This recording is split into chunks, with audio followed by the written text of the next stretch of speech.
سامعین کرام، السلام علیکم ورحمۃ اللہ تعالی وبرکاتہ۔ نحمدہ ونصلی علی رسولہ، اما بعد فاعوذ باللہ من الشیطان الرجیم، بسم اللہ الرحمن الرحیم۔ قل ان کنتم تحبون اللہ فاتبعونی یحببکم اللہ، قل لا اسألکم علیہ اجرا الا المودۃ فی القربى، صدق اللہ العظیم، وبلغنا رسولہ النبی الامیر المتین الکریم، ونحن علی ذلک لمن الشاکرین والشاکرین والحمد للہ رب العالمین۔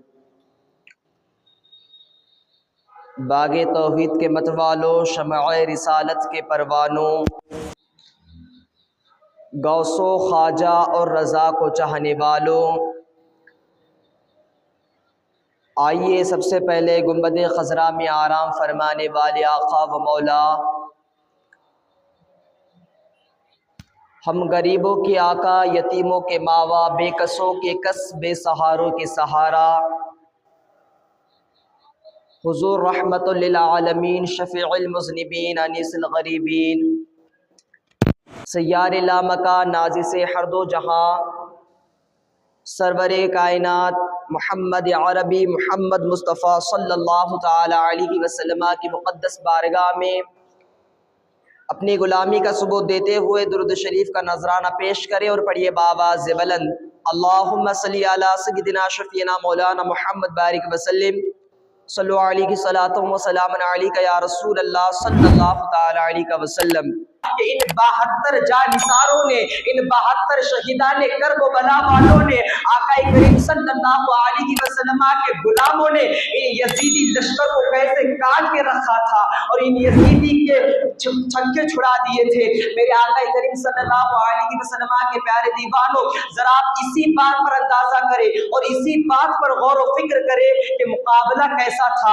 ایک طرف 72 تھے اور ایک طرف 22,000 تھے۔ آپ نے سنا ہوگا نا، ایک طرف سے 72 تھے اور ایک طرف 22,000 تھے۔ کیا یہ مقابلہ بھی معلوم ہوتا ہے؟ ایک کے مقابلے میں اگرچہ 3 آ جائے تو سمجھ لیں گے ہم مقابلہ ہے، لیکن جب 72 کے مقابلے میں 22,000 یہ مقابلہ، تو میرے عزیزوں بہرحال یہ کربلا کا واقعہ تو ہونا تھا۔ آپ نے بہت سے شہادتیں سنی ہوگی، لیکن اب آؤ میں آپ کو ایک ایسی شہادت سناتا ہوں، وہ کوئی اور نہیں بلکہ حضرت امام حسین کے تخت جگر حضرت علی اکبر ہے، جن کی عمر روایتوں میں آئی ہے کہ 17 سال یا تو 18 سال کی آپ کی عمر شریف تھی۔ آپ کی صحیح طرح سے داڑھی مبارک بھی نہیں آئی تھی۔ یہ وہ نوجوان تھا جب امام حسین رضی اللہ تعالیٰ عنہ اپنے خیمے میں بیٹھے تھے، اور جب بیٹھنے کا انداز یوں تھا، آپ کے ہاتھ میں تلوار مولا علی کی تھی، آپ کے سر پر امامہ میرے آقا کریم صلی اللہ علیہ وسلم کا تھا، اور آپ کے بدن پر لباس مولا حسن کا تھا۔ اس انداز میں بیٹھے تھے۔ اب میدان کربلا میں جانا ہے، اب سوچ رہے تھے اب کون جائے گا، اتنے میں پیچھے سے علی اکبر آتے ہیں، آپ کے کاندھے پر ہاتھ رکھتے ہیں اور کہتے ہیں بابا کہاں جانے کی تیاری ہے؟ تو امام حسین فرماتے ہیں علی اکبر اب میں جاؤں گا میدان کربلا میں۔ تو علی اکبر عرض کرتے بابا جن کے لڑکے جوان ہوتے ہیں، جن کے بیٹے جوان ہوتے ہیں، وہ میدان میں نہیں جایا کرتے، وہ جنگ میں نہیں جایا کرتے، پہلے اپنے شہزادوں کو بھیجا کرتے ہیں۔ جب یہ علی اکبر نے کہا تو امام حسین فرماتے ہیں ٹھیک ہے علی اکبر جاؤ، اپنی والدہ کے پاس جاؤ اور تیار ہو کر آؤ۔ جب علی اکبر حضرت زینب رضی اللہ تعالیٰ عنہما کے پاس آتے ہیں اور عرض کرتے ہیں والدہ مجھے دولہا بنائے، جب یہ دولہا لفظ سنانا قسم خدا کی حضرت زینب کے آنکھوں سے آنسو جاری ہو جاتے ہیں اور عرض کرتی ہے بیٹا کیا کہا؟ تو علی اکبر فرماتے ہیں عرض کرتے ہیں امی جان مجھے شادی کا دولہا نہیں بننا، مجھے نکاح کا دولہا نہیں بننا، بلکہ مجھے تو جنگ کا دولہا بننا ہے، مجھے تو میدان کربلا کا دولہا بننا ہے، مجھے تو میدان کا دولہا بننا ہے۔ تو آپ مجھے تیار کریں کیونکہ اب جنگ میں جانے کی باری میری ہے۔ جب یہ کہا تو علی اکبر عرض کرتے ہیں امی جان جو اگر تمہارے پاس کوئی سفید رنگ کا لباس ہوگا، اگر کوئی سفید جوڑا ہوگا تو وہ نکال دینا۔ تو پھر حضرت زینب عرض کرتی ہے اے علی اکبر تم نے سفید رنگ کیوں پسند کیا، سفید رنگ کو ہی کیوں پسند کیا؟ تو علی اکبر کہتے ہیں میں نے اپنے بابا حضرت امام حسین سے سنا تھا کہ سفید رنگ حضور اکرم صلی اللہ علیہ وسلم کو بڑا پسند تھا، اس رنگ سے وہ پیار کرتے تھے، اس رنگ سے وہ محبت کرتے تھے، اس لیے علی اکبر بھی سفید جوڑا پہن کر میدان کربلا میں جائے گا، اور کفن کے لیے بھی سفید جوڑا ہی استعمال کیا جاتا ہے۔ تو چنانچہ جنگ کی خواہش بھی پوری ہو جائے گی اور کفن کی آرزو بھی پوری ہو جائے گی۔ تو حضرت زینب سفید جوڑا نکالتی ہے اور سفید جوڑا نکالنے کے بعد آپ کو پہناتی ہے، آپ کو پہنانے کے بعد آپ سر مبارک پر امامہ شریف باندھتے ہیں۔ جب امامہ شریف باندھتے ہیں، ماں تو ماں ہوتی ہے، ماں کی محبت کون جان سکتا ہے، ماں کی طرح محبت کون کر سکتا ہے؟ دنیا کے تمام عورتیں تم لے آؤ، تم چاہے جتنی دولت ہو، جتنی شہرت ہو، لیکن جو پیار جو محبت ایک ماں کر سکتی ہے وہ دوسرا کوئی نہیں کر سکتا۔ کیونکہ اگر ایک بچہ ہو اور 3 حسین و نوجوان خوبصورت ہو اور ایک اس کے اندر ایک کالا بچہ ہو اور اس کالے بچے کی ماں بھی آ جائے تو قسم خدا کی مسلمانوں وہ 3 بچوں کو وہ ٹھکرا دے گی اور اپنے بچے کو اپنے لخت جگر کو سینے سے لگائے گی۔ یہ ماں کی ممتا ہوتی ہے، یہ ماں کی محبت ہوتی ہے۔ اور وہ ماں تو علی اکبر کی ماں تھی، وہ تو ماں علی اکبر کی تھی۔ جب وہ حضرت علی اکبر کو تیار کیا تو اپنے خیمے سے آواز دیتی ہے اے خاندان نبوت کی شہزادیوں، اے خاندان نبوت کی عورتوں، ذرا آؤ تو صحیح میرے خیمے میں آ کر تو دیکھو میرا علی اکبر کیسا لگ رہا ہے۔ جب یہ کہا تو سب سے پہلے حضرت سکینہ آتی ہے جو حضرت امام حسین کی شہزادی ہے، جب دیکھتی ہے تو کہتی ہے سبحان اللہ ماشاء اللہ۔ پھر اس کے بعد شہر بانو آتی ہے، پھر تمام تھوڑے لے کر تمام عورتیں آ جایا کرتی ہیں اور کوئی خالی ہاتھ نہیں آتا۔ جب شہر بانو آئی تو پہلے اپنے بچوں کو ساتھ میں لے کر آئی، کہا کہ کہاں جانے کی تیاری ہے؟ تو حضرت زینب عرض کرتی ہے کہ میدان کربلا میں جانے کی تیاری ہے، میدان کربلا میں جانا ہے۔ تو شہر بانو عرض کرتی ہے پہلے علی اکبر نہیں جائے گا، پہلے میرا بیٹا قاسم جائے گا، پہلے علی اکبر نہیں جائے گا۔ جب یہ کہہ رہی تھی تو پھر دوسری خاتون کہتی ہے نہیں پہلے علی اکبر نہیں جائے گا نہ تمہارا قاسم جائے گا، پہلے تو جنگ کربلا کے میدان میں میرے کون و محمد جائیں گے۔ اب اگر تاریخ کربلا پڑھی ہو تو آپ کو پتا ہوگا کون و محمد کوئی بڑے نہیں بلکہ بتایا گیا ان کی عمر 10 سال یا 9 سال کی عمر شریف تھی۔ پہلے جنگ میں میرے بیٹے جائیں گے۔ جب یہ کہی رہی تھی تو پھر حضور اکرم صلی اللہ علیہ وسلم کے لخت جگر میرے آقا کریم صلی اللہ علیہ وسلم کے نواسے حضرت امام حسین آتے ہیں اور کہتے ہیں علی اکبر کیا ہوا، اتنا وقت کیوں نہ گیا؟ تو علی اکبر عرض کرتے ہیں بابا جان یہ کہہ رہی ہے کہ پہلے یہ جائیں گے پہلے وہ جائیں گے، اب آپ ہی فیصلہ کریں کہ جنگ میں پہلے کون جائے گا؟ تو امام حسین فرماتے ہیں نہ تمہارا بیٹا جائے گا، نہ علی اکبر، نہ قاسم جائے گا، نہ کون محمد جائیں گے۔ سب سے پہلے اگر جنگ کے میدان میں کوئی جائے گا تو وہ میرا بیٹا علی اکبر جائے گا۔ جب یہ کہا آپ نکلنے لگتے ہیں تو آپ کی چھوٹی شہزادی حضرت سکینہ عرض کرتی ہے اے میرے پیارے بھائی اے علی اکبر ذرا مجھے چل کر تو بتاؤ، ذرا چل کر تو بتاؤ۔ تو جب یہ کہا تو علی اکبر کہتے ہیں اے میری بہن، اے میری پیارے بہن تو یہ کیوں کہہ رہی ہے؟ تو سکینہ عرض کرتی ہے میرے پیارے بھائی جب آپ مدینہ سے نکل رہے تھے اور آپ نے اس وقت میری بہن وہاں پر سغرا کو چھوڑا تھا تو سغرا نے یہی کہا تھا اے علی اکبر ذرا چل کر تو بتاؤ، جب تم چلتے ہو تو میرے آقا کریم صلی اللہ علیہ وسلم کی یاد آتی ہے، جب تم چلتے ہو تو مصطفیٰ جان رحمت یاد آیا کرتے ہیں۔ جب یہ کہا تو علی اکبر مسکراتے ہیں اور مسکرا کر چلنے لگتے ہیں تو تمام اہل بیت تمام خوش ہو جاتے ہیں اور حضرت سکینہ عرض کرتی ہے بھیا اپنے چہرے پر امامہ شریف کا گھاٹا لگا لو۔ جب گھاٹا لگا لیتے ہیں اور کہتے بیٹی میری بہن یہ کیوں، کسی کی یزید کی آپ پر نظر نہ پڑے اور آپ کو نظر نہ لگ جائے، کیونکہ علی اکبر ہو بہو میرے آقا کریم صلی اللہ علیہ وسلم کے ہم شبیہ تھے، جیسے میرے آقا کا چہرہ تھا اسی کا جلوہ اسی کا عکس علی اکبر میں نظر آیا کرتا تھا۔ جب یہ کہا